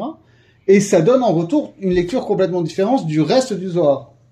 Alors maintenant, tu vas me dire d'où le Zohar, il sait ça c'est une autre question. Voilà, finalement, lui ne fait que expliquer dans d'autres termes, plus clairs, ce que dit le Zohar, c'est ça? Ouais. Et Zohar, c'est qui? Et le Zohar, on sait pas. Enfin, le Zohar, traditionnellement, c'est Rabbi Shimon Bar Yochai. Traditionnellement. Voilà. Mais on voit bien, mais encore une fois, c'est-à-dire que quand le Harizal, il dit tout le Zohar, c'est Rabbi Shimon Bar Yochai. C'est pas vrai. C'est pas que c'est pas vrai. C'est que c'est pas forcément une notion de fait historique au sens où nous on l'entend. Le Zohar c'est rempli de discussions entre Rabbi Shimon Bar Yochai et Avraham Avinu et avec Moshe Rabbeinu, avec Eliyahu Hanavi et avec des Amoraïm qui vont vivre 300 ans après, etc. Donc il n'y a pas besoin d'être un chercheur universitaire du XXe siècle pour se rendre compte que c'est pas un récit qui est strictement terre à terre, où on est sur des plans spirituels où le temps et l'histoire et la synchronicité fonctionnent autrement. Et même Rabbi Yitzhak Aezik Yehuda Safrin de Komarne, ça il s'appelle Yechiel Yehuda Safrin de Komarne, le Rebbe de Komarne, l'auteur du Zohar Chai et de Chalabracha, qui est peut-être le plus gros, le plus kabbalistique des maîtres chassidiques, vraiment. Lui, il te dit clairement, c'est clair que les Tikkun et Zohar, c'est pas écrit par Rabbi Shimon Bar Yochai en tant que personnage historique, c'est écrit par un sage d'une époque postérieure qui est habité par la Neshama de Rabbi Shimon Bar Yochai. Donc quand le Harizal, il dit, c'est ça qu'il faut comprendre. Quand le Harizal, il dit, le Zohar, c'est Kulo Rabbi Shimon Bar Yochai. Et tu vois, regarde ce que tu emploies comme, tu es quand même étonnant. Parce que tu emploies qui est habité par la Neshama de Rabbi Shimon Bar Yochai. On ne pourrait pas dire que le Harizal aussi. Tu as entendu ce que tu as dit, là? Tu as entendu? Qui est habité par les Neshama de Rabbi Shimon Bar Yochai. Oui, c'est-à-dire que... Ça veut dire que ça vient pas du bonhomme lui-même. Il n'a rien mis. Mais ça veut dire que c'est pas écrit par la Neshama de Rabbi Shimon Bar Yochai dans le corps de Rabbi Shimon Bar Yochai au deuxième siècle. C'est une Kabbalah qui vient de... Oui, bien sûr, mais parce que ça veut dire qu'il se base sur une vérité spirituelle qui est libérée de ses contingences historiques. À mon sens, il n'y a aucun problème avec cette réalité-là. Ça veut dire, la manière dont on l'appréhende, il n'y a aucun problème. Cette réalité a toujours existé depuis Adam Rishon. C'est ça. D'ailleurs, on en parle. On dit que c'est lui qui avait eu Sefer Haïtira. Mais parce que, mais de la même manière, les Havdil, que les mathématiques. Le théorème de Pythagore n'a pas attendu Pythagore pour exister. Tu vois ce que je veux dire? Non, mais c'est une vérité éternelle. Le problème, c'est pas une vérité. Le problème avec les mathématiques, c'est une schématisation de la réalité. Ça veut dire que je dépasse, je schématise la réalité, et à partir du moment, tu en sais tous, à partir du moment où mon schéma ne colle pas avec sa réalité, j'invente un nouveau schéma. Mais j'invente un nouveau schéma. Je passe d'une théorie de ce que tu veux, ça veut dire de Euclide à, etc. Tu passes de Riemann, tu sautes une étape à chaque fois, tu prends une réalité. Là, c'est pas le cas. Là, c'est une réalité qui existe, auquel on n'a pas accès, ça veut dire, et il n'y a que des esprits j'allais dire des neshamot, qui sont en rapport, c'est notre sujet, qui sont des neshamot très spécifiques, qui ont accès à qui ont accès à cette réalité-là. Et ils nous la font partager. Donc, alors, bien sûr, c'est pas un processus de recherche, de découverte, c'est qu'il observe ça, c'est tout. Il le voit, lui. Ils le reçoivent. Voilà, ils le voient. Ils ont une capacité. C'est pas comme un chercheur. C'est comme un génie, Voilà, il voit la chose. Tu as déjà vu des enfants, des enfants qui naissent avec des capacités incapables. On ne sait pas d'où ça vient. Il peut effectivement. Et toi, ils comprennent des choses que tu comprends, que tu n'arrives même pas à comprendre. C'est pareil.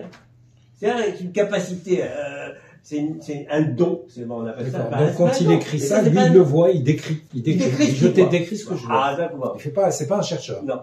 C'est ça ce que je veux faire. D'après moi. Rabbi Shimon, c'est pas un chercheur, Rabbi Shimon. C'est un kabbaliste. C'est un kabbaliste. Il voit la réalité. C'est une grande question. C'est une grande question. C'est pas des gens qui, mais c'est pas des Nevi'im non plus. On n'a pas dit Nevi'im. Est-ce que c'est un processus de recherche et donc de découverte comme tous les c'est un processus de l'Imoud Torah. Il dit, moi je te dis, c'est comme ça, je le vois. Il dit, je vois. C'est cette modélisation, il dit, je la vois. C'est un processus qui est... semble dire, c'est que... moi, je dis bien plus. Ils ont atteint un niveau de Kedusha tel, c'est-à-dire ils ont accès à un savoir que seuls peuvent avoir accès. Enfin, que des esprits comme supérieur, ça. Voilà.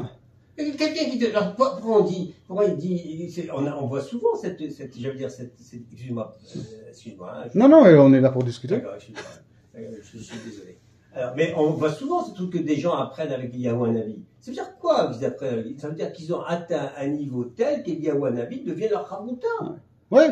Mais c'est de l'Imoud Torah. Chavruta, ça veut dire qu'ils ont atteint et on dit quoi? On dit qu'Eliyahu Hanavi, il n'est pas mort.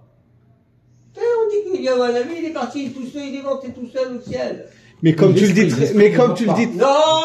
non. Mais comme tu le dis très bien. Il est monté. Physique. Il est monté, on n'a pas vu mourir. Mais comme tu le dis très bien, c'est une chavruta. Oui. Ça reste du limoud. Bien sûr, mais à quel niveau?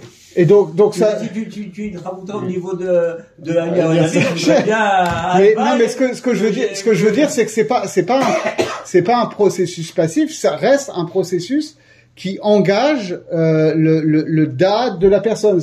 Okay. Non, ce que je voudrais savoir, c'est on met aujourd'hui les plus brillants cerveaux dans la recherche scientifique, la physique, tout ça. Moi, je suis dans ce domaine, et qu'on leur dit bon, écoutez, vous allez chercher, vous allez trouver. Tu fais quoi? Moi, je suis ingénieur à la base en informatique, mais j'ai fait beaucoup de sciences et j'ai travaillé dans la recherche dans le bâtiment, mais la physique du bâtiment. Donc, et puis j'ai étudié beaucoup la relativité et la quantique. Oui, j'ai fait que ça. Donc, mais si tu regardes, voilà, je mets ces gens-là. Alors actuellement, ils vont découvrir la relativité, la quantique, tout ça, très bien. Est-ce qu'ils sont capables de découvrir ça? Je crois pas. Non, parce qu'il y a, découverte, c'est une étude. Non, mais parce que regarde, il y a toujours un donné. D'accord? Pour toute science, il faut qu'il y ait un donné. Ça peut être un donné, finalement, de la pensée elle-même, c'est-à-dire la pensée qui s'observe elle-même penser en déduit les règles de la logique. Okay. La pensée qui observe... Freud n'a pas découvert ça. La pensée qui... J'y viens. La pensée qui observe les mondes va découvrir les propriétés mathématiques. Okay. Ou qui observe l'espace pur va découvrir les propriétés géométriques. La pensée qui observe la nature va découvrir les lois de la physique. Okay. La pensée qui observe un donné très spécifique qui s'appelle la Torah va découvrir ça. Parce que Rabbi Shimon Bar Yochai, c'est la même chose. Rabbi Shimon Bar Yochai, il étudie la Torah. Et c'est pour ça que le Gaon de Vilna, en tout cas pour moi, c'est un guide très important. C'est-à-dire que, idéalement, le but, c'est de comprendre comment toutes ces choses-là extrêmement compliquées qu'on voit ici, qu'on croit être sorties de nulle part, elles sont pas sorties de nulle part. Parce que le Harizal, c'est vrai que, à partir d'un certain niveau, la seule chavruta qu'il peut avoir, c'est Eliyahu Hanavi. Mais avant d'arriver à avoir le droit à avoir une chavruta avec Eliyahu Hanavi, il a étudié le Zohar, comme vous et moi, entre guillemets, seul avec le texte. Et Rabbi Shimon Bar Yochai, voilà. Et Rabbi Shimon Bar Yochai, avant de discuter avec Moshe Rabbeinu et les Malachim, etc., il a étudié la Torah. Ok? Et c'est en étudiant la Torah, comme nous on fait aussi, en se cassant la tête sur les psukim, de comprendre. Comme le dit, c'est l'un des actes fondateurs de la Kabbalah, c'est ce que dit le Ramban dans Bereshit. D'accord? Je rappelle très brièvement parce que ça, c'est le pshat le plus pachout. Il n'y a pas un pshat plus pachout dans on va dire le cursus pédagogique de n'importe quel petit juif que de faire Chumash Rashi avec sur Bereshit et ensuite d'aller voir les autres Mefarshim. Ok? Et donc, Rashi, qu'est-ce qu'il dit dans le premier sur Bereshit? Il dit, on n'aurait pas eu besoin, dans l'économie de la Torah, d'avoir Bereshit. On aurait pu commencer à Chodesh Hazeh, parce que c'est un Sefer Mitzvot. Okay? Donc, ensuite, il va donner des raisons pour lesquelles on nous raconte la création du monde. Et le Ramban, il dit, mais je comprends pas ce que tu dis, Rashi. Comment tu peux dire qu'on n'avait pas besoin de nous raconter la création du monde, alors que la notion d'un Dieu créateur, c'est quand même, si ce n'est au moins un des principaux fondements de toute la Torah. S'il n'y a pas un Dieu créateur, on voit pas pourquoi il y a un Dieu qui donne des mitzvot. Okay? En quoi est-ce que une voix céleste qui nous donne des mitzvot nous engage existentiellement? C'est parce que c'est la voix du Dieu qui crée le monde. D'accord? Donc on a besoin de Bereshit. Et le Ramban répond, non, en réalité, on n'a pas besoin de Bereshit. Il suffisait de nous dire ce qu'on a dans Aseret Adiberot, c'est-à-dire Ki sheshet yamim asa Hashem et Hashamim et Haaretz uvayam hashevid shavat veinafash. Tu nous dis en une phrase que voilà, Dieu a créé le monde, basta. J'ai pas besoin de connaître le détail. Et il nous dit, Rashi a raison en montrant que dans le Seder à Mikraot, on comprend rien à ce qui se passe dans Bereshit. Okay? Rashi, il te dit carrément, le premier pérec de Bereshit n'est absolument rien venu t'apprendre sur la chronologie de la création. Je te dis. Il te dit ça, mamash. C'est pas la cosmologie physique, c'est juste. Non seulement ça, mais voilà. Mais même, il y a un lien avec le.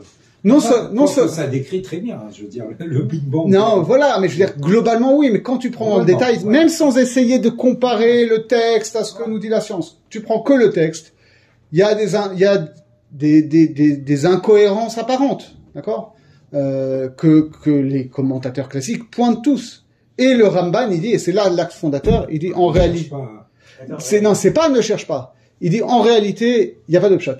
C'est-à-dire, en réalité, Akadosh Baruch Hu, il a mis ce texte-là dans la Torah, pas pour que tu le lises pshat et tu dises c'est comme ça que ça s'est passé. En réalité, c'est un texte codé qui s'adresse que aux Mekoubalim qui, eux, ont reçu, effectivement, peut-être, en tant que Torah Sheba'al Peh, des kelim, des concepts, des outils, pour pouvoir voir les secrets qu'il y a là-dedans.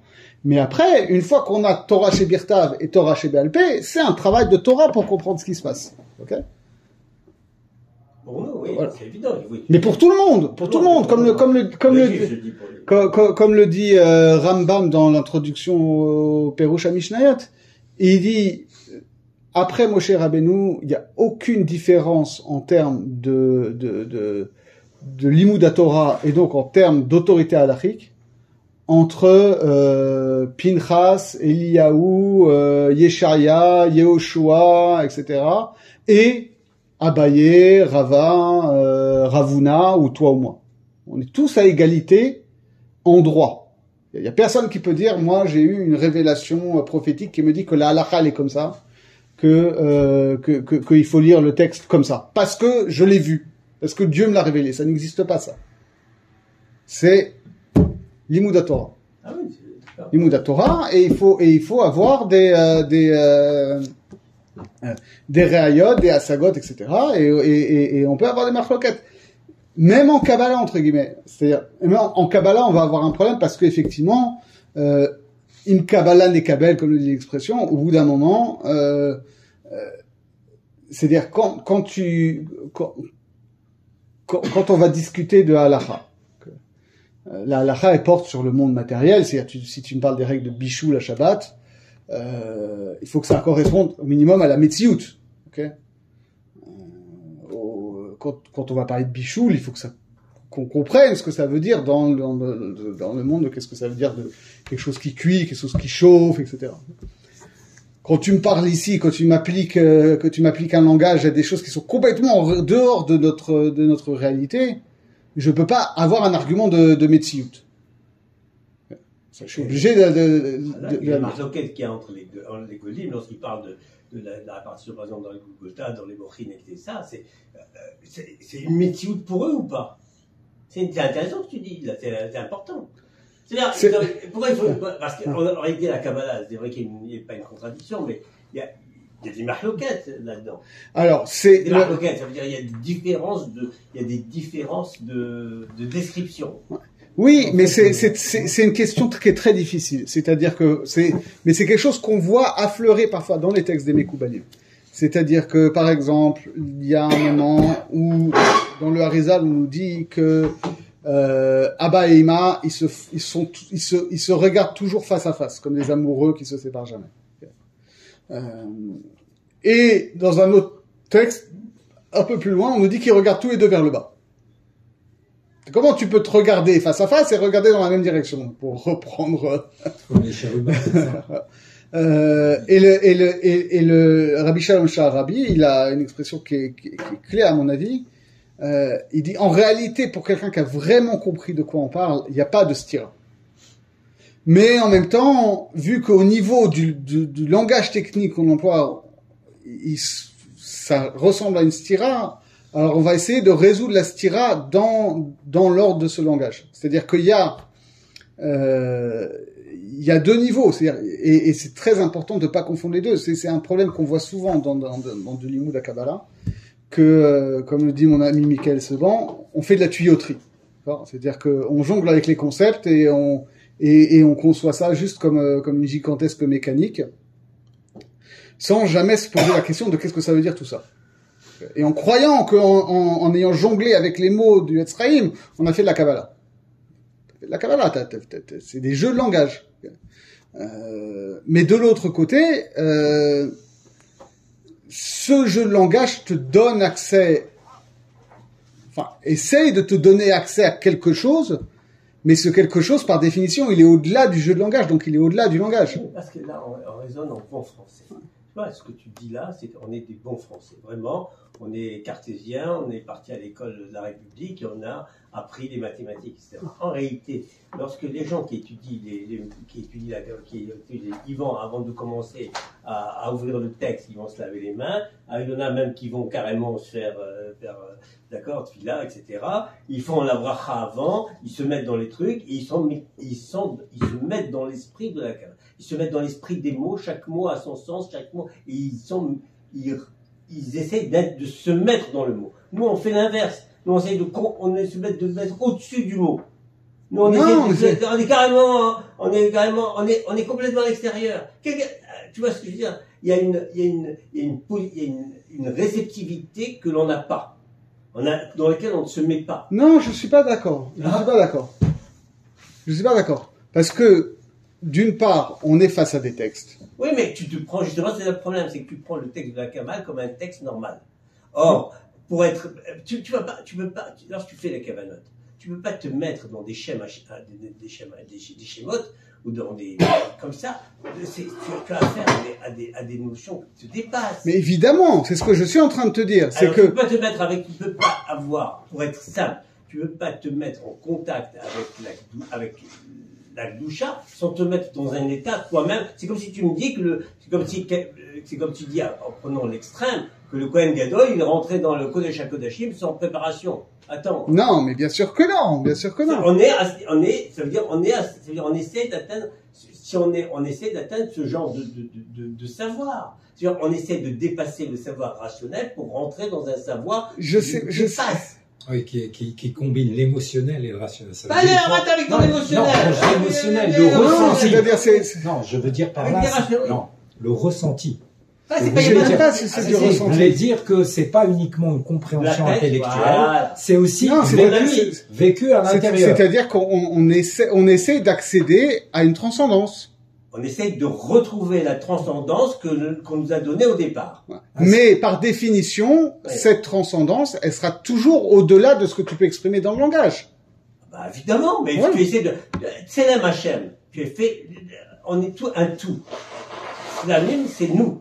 Les Tselamim, c'est nous. On ne comprend rien autrement. C'est-à-dire, on est Tselem Hachem. C'est-à-dire, on fait partie sinon, comment tu connais la discussion qu'il y a, c'est que comment Ensof qui est infini peut se séparer du fini, peut avoir du fini. C'est que non, il n'y a pas de séparation. Nous sommes intégrés. C'est tout le sujet de par ça. Voilà. C'est-à-dire que c'est, comme je dis souvent, c'est une sorte de miroir sans teint. C'est-à-dire que nous, on voit ça comme une séparation et on le vit comme une séparation. Ben non. Alors, mais que du point de vue d'Akadosh Baruch Hu, en réalité, il n'y a pas de séparation. Non. Donc nous, ce qu'on essaie de faire, c'est de toucher ce tselem. Ce tselem qui est en nous. Et pour toucher ce tselem, il faut se vider de toute... Et donc c'est ce que je te dis, c'est que, mais en même temps, ça passe par un limud Torah. Et que ce limud Torah, c'est forcément à travers un élément du langage, et que donc, justement, il faut pas se laisser piéger en restant dans le jeu de langage. Il faut essayer de toucher ce vers quoi fait signe ce jeu de langage, tout en sachant pertinemment que tu pourras pas dire, ça y est, j'ai compris ce qu'il y a au-delà de ce jeu de langage, et je vais te l'expliquer. Je peux pas te l'expliquer. Si je te l'explique, je retombe dans le jeu de langage. C'est pour ça que certains ne traduisent jamais les mots. Ils ne traduisent jamais les mots. Ils étudient Stam. C'est parce que justement, ce qu'il faut bien comprendre, c'est que quand tu traduis les mots, tu n'es pas en train de donner le sens supérieur de le mot en hébreu. Tu essayes au contraire de le faire redescendre dans un niveau d'expérience que tu connais le mieux pour te permettre de t'intégrer dans une expérience supérieure qui est le mot, parce que lorsque tu parles Maïnouvin, tu vois, toi tu étais cru. Maïnouvin, c'est ce que c'est, mais à l'inverse, nous en réalité c'est une projection que l'on fait, comme ça tu le sais, enfin je dis des choses idiotes, mais c'est l'inverse, ça veut dire que nous on fait une projection du divin sur l'humain. Ça veut dire, nous, ce qu'on appelle comment ça s'appelle, la rapport sexuel et tout ça, en réalité, c'est un langage qui est un langage divin et qu'on emploie pour l'humain. Exactement. On ne sait pas ce que c'est que Exactement. C'est-à-dire qu'on a toujours tendance à voir les choses à l'envers. Voilà. C'est-à-dire que, parce que, Dibrat Torah Klishon Bnei Adam, la Torah, elle emploie un langage que nous, on peut comprendre qui est un langage de notre expérience.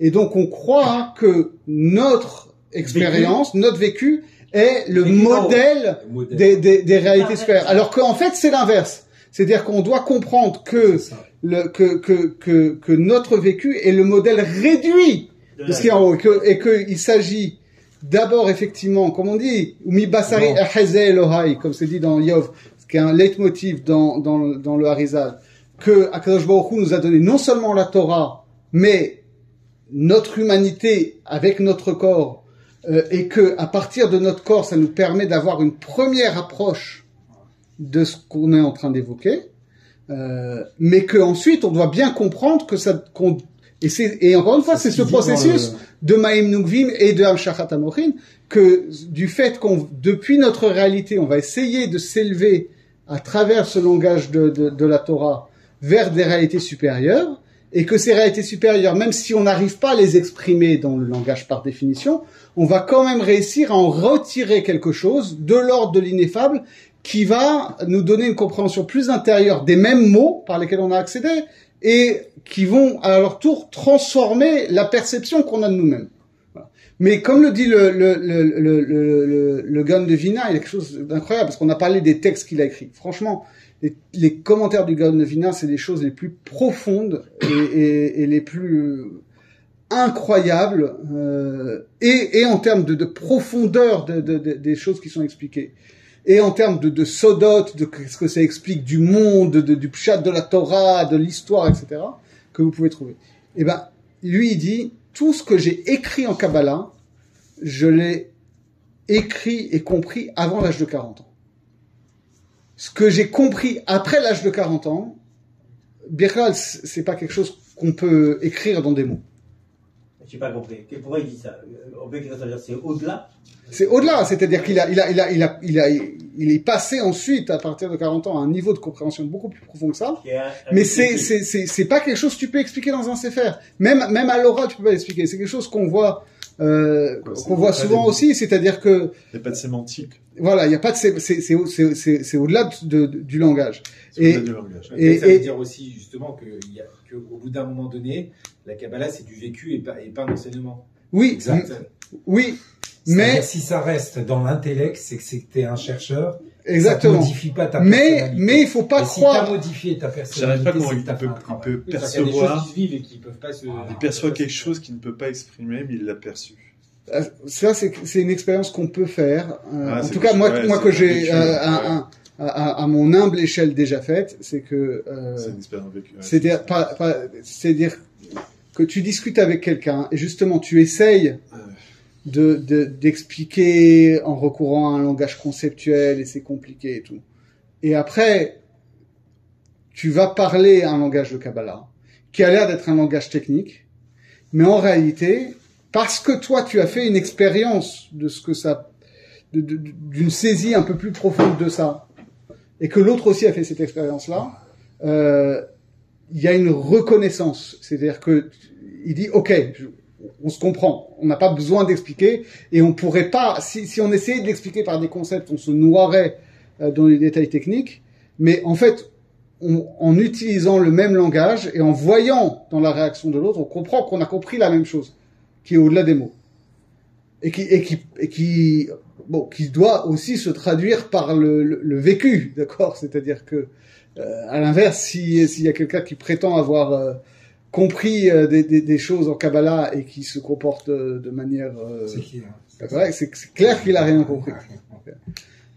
Mais on peut très bien faire illusion. Mais c'est dangereux. Mais c'est hyper dangereux, bien sûr. C'est une science super dangereuse. Ouais. C'est une science super dangereuse parce que monsieur il disait que ça veut dire parce que si on se reste au niveau de la structure, des descriptions, etc., on arrive à Avodah-Zarah, c'est-à-dire carrément à croire à une structure intermédiaire, à des choses que... Non seulement ça, mais on le voit dans la structure des kavanotes aussi. C'est-à-dire, les kavanotes, ça implique tous les niveaux de l'existence humaine. Sachant que tout ce qui est dit là n'est pas accès au Ensof. On n'a en aucun cas accès, c'est-à-dire on est toujours en dessous. Bien sûr. Alors on parle de quelque chose, on parle de tout ce qui vient après, donc on peut se mais en même temps, de la lune et du soleil. Les gens au départ ils ont oublié que on est, pour schématiser, on peut arriver au même Avodah-Zarah de ceux qui ont commencé à adorer la lune et les soleils en déconnectant la lune et les soleils. Oui, et ça a été le problème du sabbataïsme. Il y a eu des gros débats là-dessus, où ils disent, justement, parce que on n'a pas accès à Ensof et même au Partsoufim, à Lyonim, etc. Non, mais ils ont oublié ça, ils disent, voilà, nous, toute notre avoda, c'est au niveau de Zeir Anpin, machin, et on fonctionne à ce niveau. Et c'est très grave, parce qu'il faut toujours avoir conscience, même si on n'arrête pas de nous répéter qu'on n'a pas d'accès direct, ni même très indirect, très, très, très indirect, Il faut toujours qu'on ait conscience qu'au cœur de tout ça, il y a Ensof. Et ça, on retrouve ça dans les Kavanot. Et c'est pas qu'un texte de Kabbalah qui le dit. Le Kaf HaChaim dit ça. Il dit, dans les Kavanot, il y a... Mais les catholiques ont fait l'erreur. Les catholiques ont fait l'erreur. Non, mais les Kavanot, très important, parce que les gens... Les ont fait l'erreur. Les Kavanot, parce que notre action... les Kavanot, il dit, il faut qu'il y ait 4 ou 5 éléments. Il faut qu'il y ait, d'abord, dans la tfila, ça doit impliquer le corps. Ça implique le corps. Ça implique la parole. Okay. Ça implique le sens des mots. Okay. Ça implique les kavanot au sens des schémotes auxquels il faut penser dans une couche plus profonde que le sens spécial des mots. Mais il dit, il y a un 5e niveau qui est Reota Deliba, qui est le désir ou la volonté du cœur. C'est-à-dire, et si t'as pas ça, t'as rien. Et ça correspond au Olamot, c'est-à-dire le corps c'est Asya, les mots c'est Yetzira, le sens des mots c'est Bria, les Kavanot c'est Atzilut, et Reuta Deliba c'est l'équivalent en quelque sorte de Ensof. Si tu n'as pas Reuta Deliba, si au-delà des Kavanot et des Shemot et des gestes et tout, tu n'as pas cet engagement profond du cœur, de tout ton être, que tu diriges ton désir ineffable vers Ensof, même si tu sais que tu peux pas l'atteindre, autrement que par ton corps et tes kavanot et tes mots, etc. Si t'as pas ça, tu es dans un ritualisme mort. Tu peux faire les kavanot les plus complexes que tu veux, ça sert à rien. C'est du mécanique. C'est une avodazara extrêmement raffinée. Bon, sur ces mots de Chizouk, c'est très très important de... Mine de rien, les chrétiens sont fait des rares. Bien sûr. Le schéma du Père, du Fils, etc., c'est qu'ils ont pris exactement la... Ouais. Ils ont pris ils connaissaient bien sa cabale, mais il l'a vulgarisé. Ouais. Et c'est une formule de Henri Corbin que je trouve très pertinente, qui s'appelle le paradoxe du monothéisme. C'est-à-dire que il y a à la fois un divin qui est au-delà de toute saisie, de tout, tout concept, de tout nom, etc.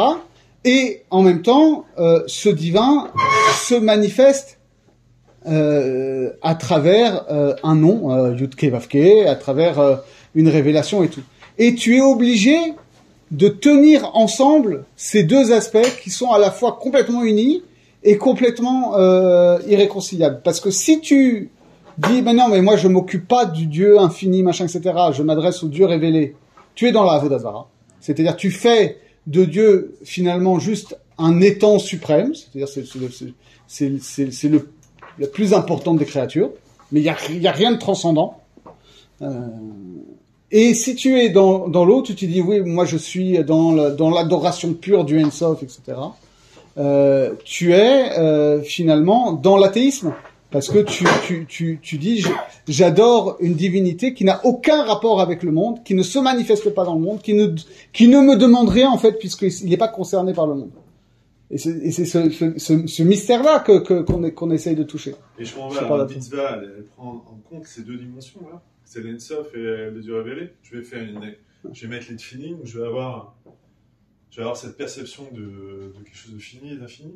C'est-à-dire que quand au niveau le plus simple, c'est tu mets les tefilin, pas seulement parce que il y a un personnage qui s'appelle Hachem dans la Torah qui te le demande.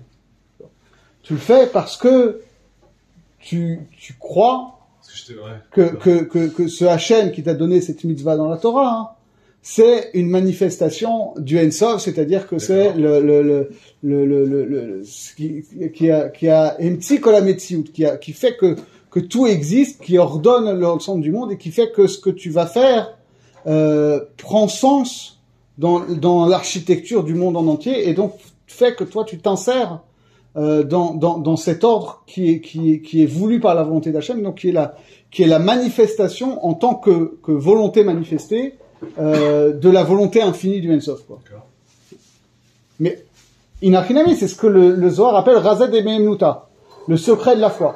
C'est-à-dire que c'est un acte de Emouna de se dire, ben oui, le Yud-Ke Vav-Ke qui dans la Torah me demande de mettre les tefilines, c'est la manifestation de la volonté du Ein-Sof.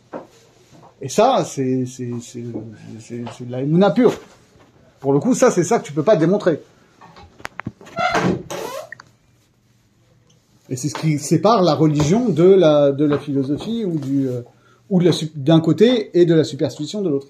En d'autres termes, le philosophe, il va analyser, il va comprendre, mais ça va rien faire sur sa personnalité. Non, parce que ça reste, c'est objectif. Voilà, objectif. Par contre, le kabbaliste, à la différence, cette compréhension va réparer son âme. Il va le sentir, tout ça. Voilà. En tout cas, il doit le faire pour ça, parce que c'est malheureusement tout à fait possible d'étudier la Kabbalah de manière complètement intellectuelle. C'est le danger.